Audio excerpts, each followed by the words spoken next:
Hello and welcome to the Crossroad Conversations with your favorite coach, Kea, on the Be Higher podcast. And today I have with me a person who has grown very dear to me in like less than 3 months, but it feels like we have a soul connection from ages, from years, lifetimes, whatever you want to call it. Probably lifetimes. Oh, definitely, Zander, definitely. So why should you stop and listen and save this video or this audio and listen to it on repeat? Because I am great extracting gems and beating the bullshit, cutting the crap and getting to it. So who is Zander Fryer? If you do not know this, if you have not heard of him before, let me list it out. And for the first time on this show, I have my notes so I can read it out. So, Zander Fryer is the founder and CEO of High Impact Coaching, of which I have the proud privilege to be a part of. So, we are all leaders building leaders. He has been featured on, okay, before I get into the feature, his High Impact Coaching is Inc. 500's fastest growing coaching company. Like I said, I'm part of it, so I'm so excited. He's a former Cisco engineer. So we have one more connection. We are both engineers. He left a six-figure career to build a $1 million coaching business in 12 months. Who wouldn't want to make $1 million in 12 months? So stop and listen. He has generated $20 million personally, more than $20 million personally. And he didn't just keep it for himself. Like I said, he's a leader of leaders and a coach of coaches. His clients have collectively produced over $350 million across 6 continents. So if you say there are barriers, no more. He's a TEDx speaker, he's an international best-selling author. We are both international best-selling authors. There you go. He's on Amazon, Prime TV. It's a Prime TV personality, whatever that means. I'm not that yet. And he's featured in Prime, Forbes, TEDx, Time, Inc., Bloomberg, blah, blah, blah. The list goes on. And Jack Canfield, we all grew up reading Chicken Soup for the Soul for all aspects of humanity. He has called him the next generation of leaders. Zander Fryer is the next generation leaders. So let's begin. I have 3 topics that I'm going to cover. One is business. Second is spirituality. And third is your awesome, freaking amazing relationship with your beautiful, amazing wife. So let's begin. I know you can talk about many things, just like me. We can talk about anything, right? Yeah, we could go forever. We could go on forever. But here is something that 2 things, like I said, business is the crux of it all because everybody wants to make money and everybody deserves to make money and needs to make money. Be independent and not lean on anyone for anything. We do not want to be just takers. We want to be givers. But how do you blend that with your spirituality? And one thing I know personally about you, Zander, is because I believe in this, which I heard from Jim Rohn eons ago, another lifetime, and he said, money makes you more of what you already are.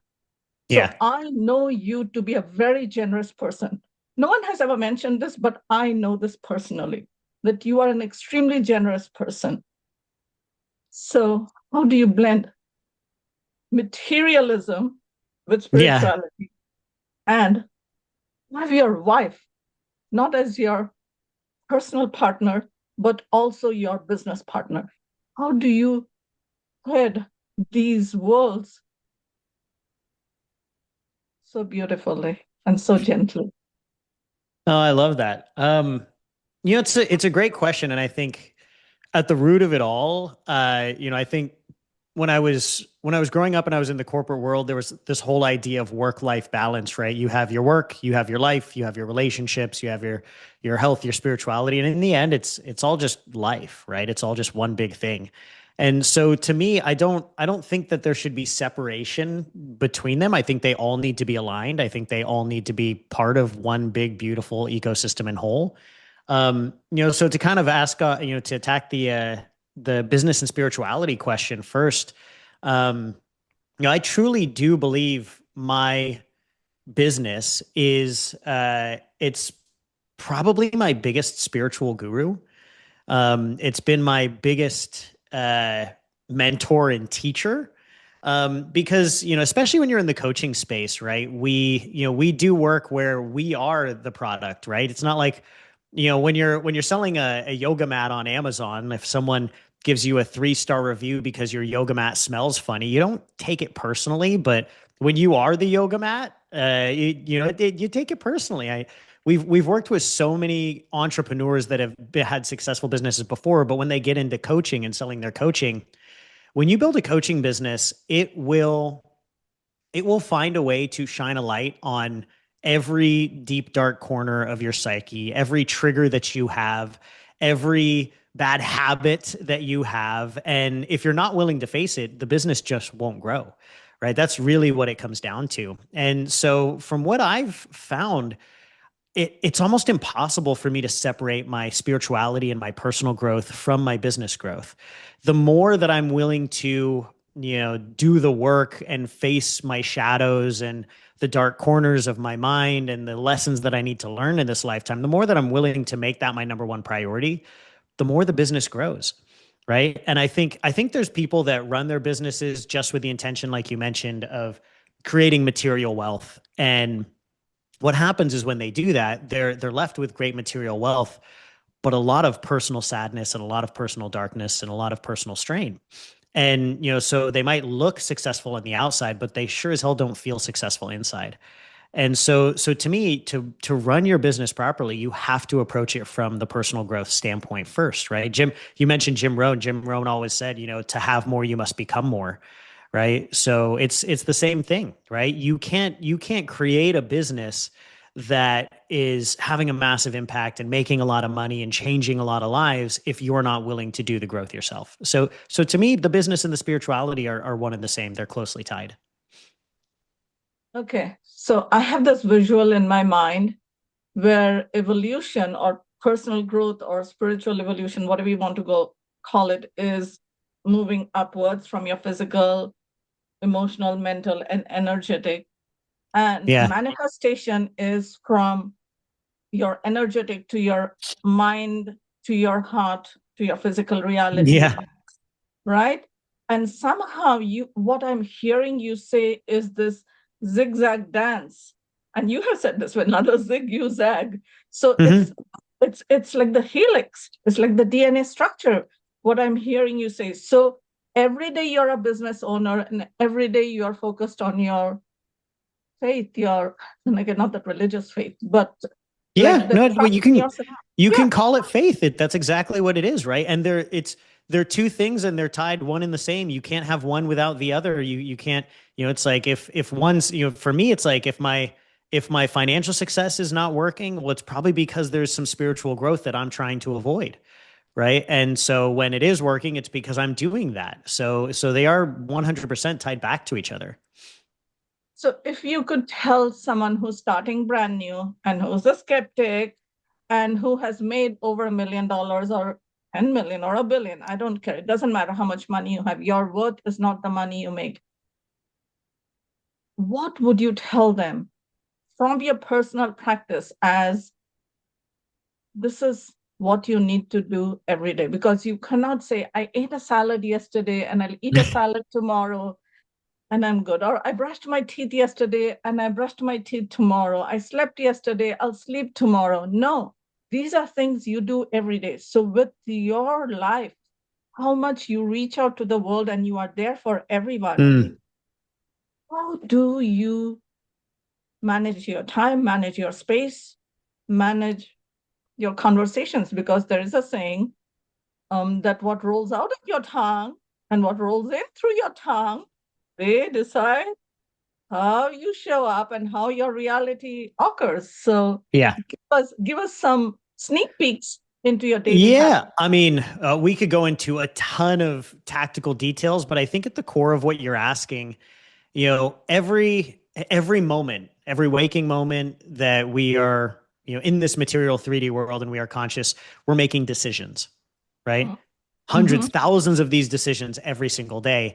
And really Absolutely. what it comes down to, I know we've had this conversation before, but really what it comes down to is, are you making that decision from a place of consciousness, or are you making that decision from a place of animalistic tendency? Or, what I would call, are you making that decision from a place of purpose and love? Or are you making that decision from a place of fear, right? Is really what it comes down to. Or self-preservation might be another way of putting it. It's not necessarily, not everybody aligns with the idea of it being fear, but a lot of the decisions we make are from a place of self-preservation. One of the things that I always love telling our clients is you can't have self-preservation and self-actualization at the same time. You choose one or the other, right? And every moment that you're awake, you're either choosing self-preservation or self-actualization. Am I making a decision? Am I taking an action that is going to preserve myself, keep myself safe, keep myself comfortable, keep me the way that I am? Or am I making a decision that is going to expand me, grow me, expand my consciousness, allow me to reach that next level? And you can't, they're mutually exclusive, right? So, whenever I'm deciding what I'm doing for a day, or what projects I'm doing or things like that, I'm very intentional around, what are the things that, frankly, what are the things that make me uncomfortable, cause me to expand, cause me to grow as a human, to live more from a place of purpose and love and service, like you mentioned, and giving, right? And these are the things that naturally, this goes against our natural human tendency. Our human tendency is self-preservation, right? The animalistic part of our brain wants to keep ourselves safe. It wants to keep ourselves comfortable. There's, the definition of human instinct is any action, belief, or feeling that we have that is designed to create immediate relief from tension, discomfort, or fear. Right. So human instinct is designed to create relief from tension. But human consciousness, human expansion of spiritual expansion or soul requires leaning into growth, requires leaning into tension. So I am not perfect at this at all. I am far from perfect.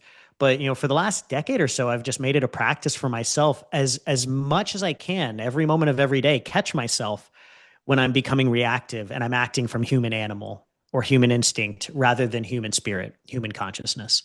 And that can apply to your point. That can apply to the health decisions you make. That can apply to the business decisions you make. That can apply to your relationship decisions that you make. It doesn't matter. It's every area of my life.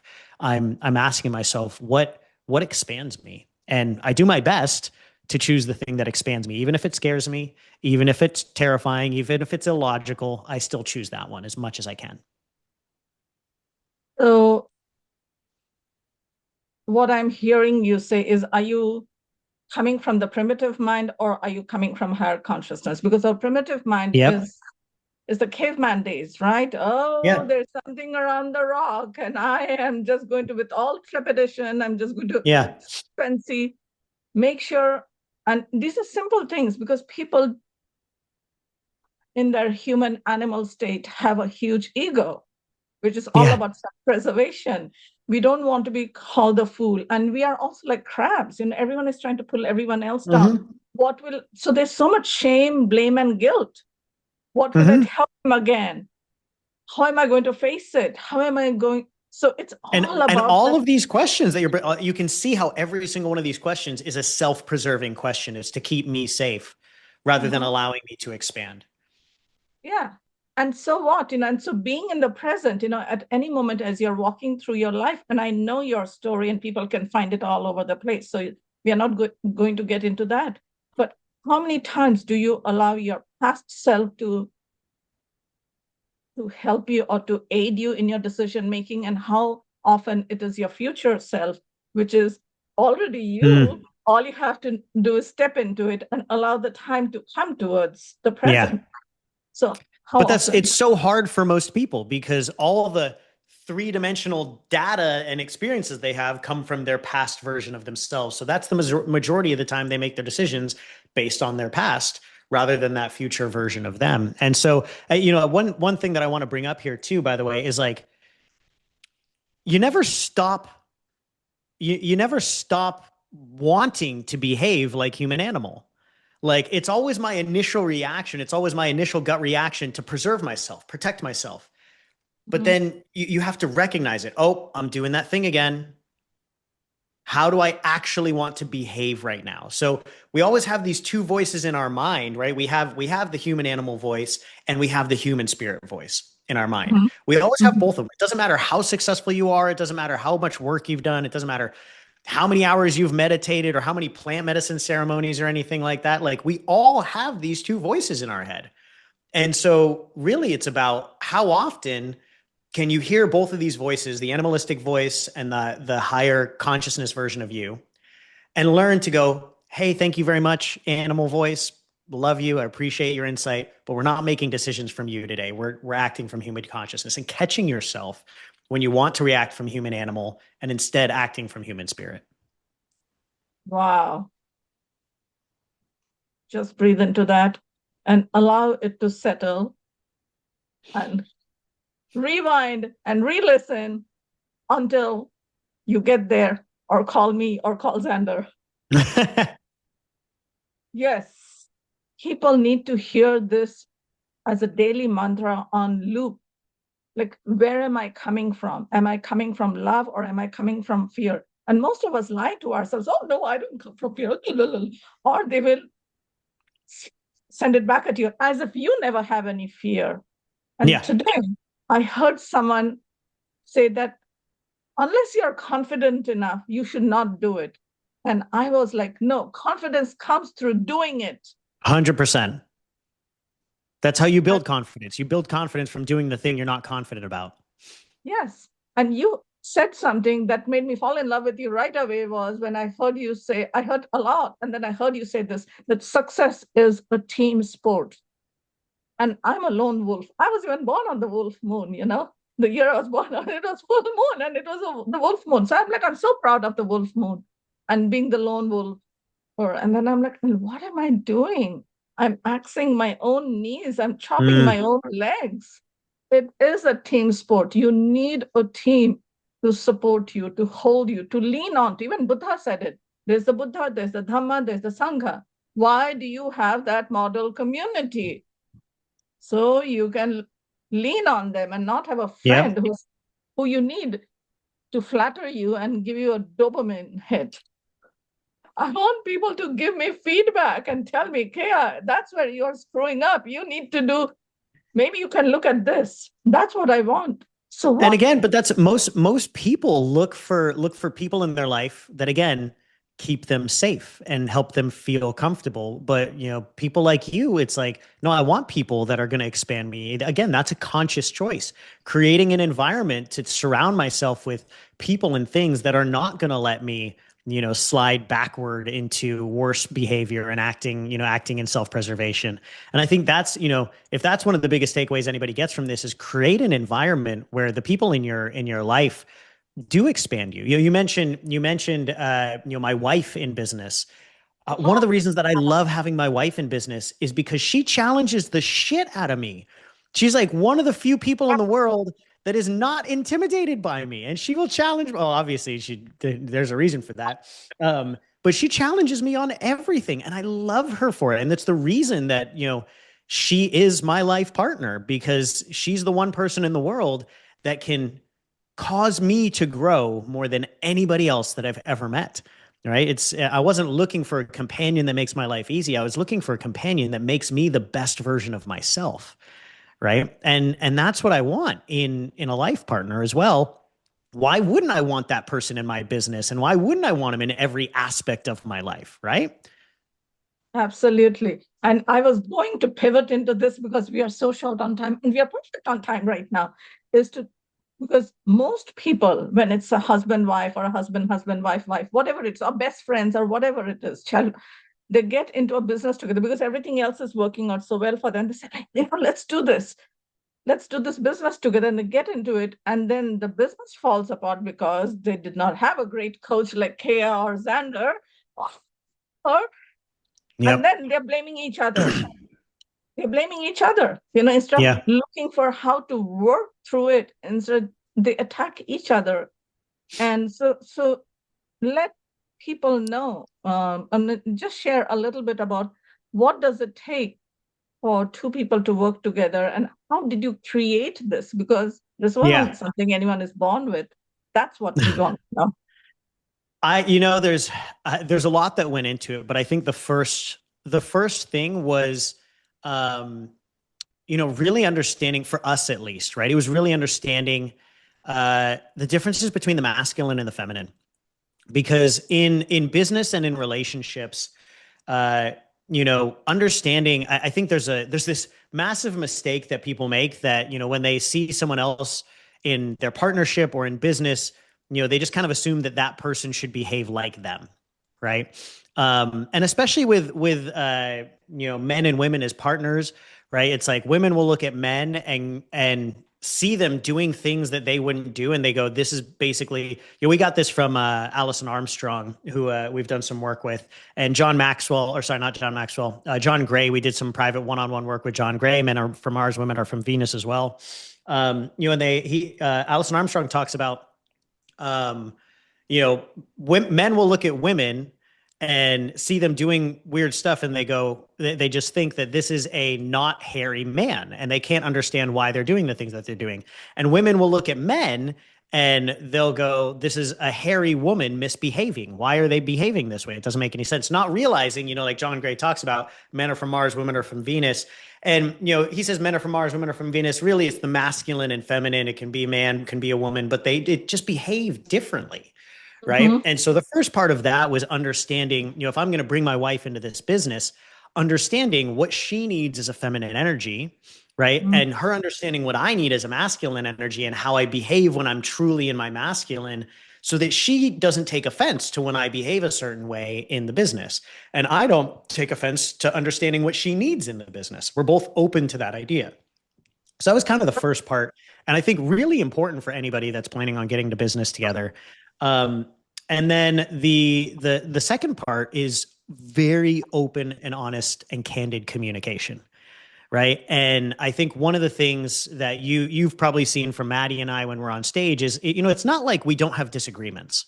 We 100% disagree on things all the time. But first, we know it has nothing to do with each other personally. It's just it's our thing. Which brings us to the second point is we each take 100% ownership over the relationship. And I learned this from Jack, one of my first mentors. He said, be a successful person. You need to take 100% ownership over everything in your life. And everybody goes, yeah, everybody should do that. And then they go home to their partner and they go, hey, honey, you need to take more ownership of our relationship. You're not taking it. It's like, whoa, whoa, whoa, whoa, whoa. Hold on. That's not 100% ownership, right? Once you get into a relationship, everybody goes, all right, well, if I'm in a relationship, I need to own 50% and they need to own 50%. Right. Well, then what happens when something goes wrong? It's always their 50% that's wrong, right? And so realizing, okay, if we're going to make the if I'm going to make this work, it's 100% on me to make this work. And for her to realize, okay, if we're going to make this work, it's 100% on me to make it work. And if both partners approach it that way, neither of you is going to be perfect and get it right all the time. But when one person's not getting it right, the other person will own it and fix it. And when this person can't get to that point of getting it right, this person will own it and fix it. And when everybody's actively really trying to take 100% ownership for their role in the relationship and everything like that, you'll always find a way to work through whatever complications or conflict that you might have. And you actually grow closer together because of it, because you learn more about each other. Like there's things Mhm. that I know about my wife and the way that she behaves and the way that she thinks that I would have never known had we not worked together, because we had to work through certain things, and like the way that I made decisions or the way that I had conversations, like viscerally like caused her issues. And I was like, oh my God, I didn't realize I was doing that to you. I'm probably doing that to you in our personal relationship as well. And I had no idea. Right. Right. And now I can fix it. So what you are saying is, if I can break it down, is that you cannot bring half of you and the other person brings half of you and you think two halves make a whole. No. No. Think of a child. A child has a mom and a dad. And a dad can't be half a parent and mom half a parent and together they have a full parent. No. I love that. It is one and one makes one. So you take 100% responsibility of yourself and allow the other person to take 100% responsibility of themselves. Give them their space, give them their time. So in a business, because I come from the corporate world, we used to have this Friday morning meetings. We used to come in with a coffee and donut and we will have a meeting. So and I know this about you, so I'm just breaking it over here, is that you have your weekly dates with your partner. Yep. So you can rehash everything, just have, but in that non-work, non-home way, just to human, spirit to spirit, Yep. right? So tell us a bit more about that. How did you start this habit? I don't think it started on the day one, and how you have nurtured it, and it has become part of your, like, as easy as meditation and It as did. easy as Yeah, brushing it your did teeth. actually. It did actually start on day one. Um, Wow. it was something that we committed to from the very beginning. Was doing date night at least once a week, because when we first started dating, we dated long distance. Maddie lived in Australia and I lived in San Diego, so we were 9,000 miles apart for the first year of our relationship. And so it was paramount for us keeping our relationship together was doing a virtual date night at least once a week. And on top of that, we did a relationship review once a month. Every month, we would review our relationship to go through key aspects of our relationship in terms of our communication, our physical intimacy, our love languages, how we feel supported, do we feel loved, everything like that, what we could do better, to make sure that the relationship was moving the direction that we wanted it to move. And so, we treat our relationship the same way that I treat my personal development, the same way that I treat my business. You have to put intention into it if you want it to grow. And if you just kind of just do it and expect it to get better, most of the time it won't. But if you do it with intentionality to take feedback and get better and grow in every area, I can honestly say after, 8 years of being together with my wife, I've never been more in love with her. I've never felt stronger in our relationship. And I can confidently say next year it's going to be the same. It's just going to get better. Wow. So that is something. And you may think like, oh, he was so fortunate he did it from day one. No, today's day one. Come with the beginner's mindset. Start off with today is your day one. In karate, they say like when you go, it's a white belt mentality. You go, what is karate? Karate is empty hand. And when you're 10th degree black belt master, you're still karate, empty hands, right? So you always have that white belt mentality. And as if today is day one. So whoever is listening to this, start off today as it is your day one. And when you told about the weekly thing and the monthly thing, what came up for me was, in olden days when we had to take the car for the 3,000-mile checkup and all that good stuff, is like, yeah, you fill the gas as often as you need it, but you definitely do the oil change and all the other things together. So yes, anything else you want to say, give away with, and then we'll end it with that, Zander. No, I think, in the end, I think, the biggest message that I want everybody to take away is just make the decision to grow rather than the decision to keep yourself safe. If you actively focus on making more decisions to grow and expand yourself, whether it's in your relationships, whether it's in your health, whether it's in your spirituality, your business, whatever it might be, if you choose growth every day, I promise you'll be happier, more fulfilled moving forward. But oftentimes you have to face fear to do it, but it'll always be worth it. All right, with all the love and light within me, humbly bow to the love and light that is you. Peace, Thank you amen, so aloha, much. namaste. Okay, bye-bye.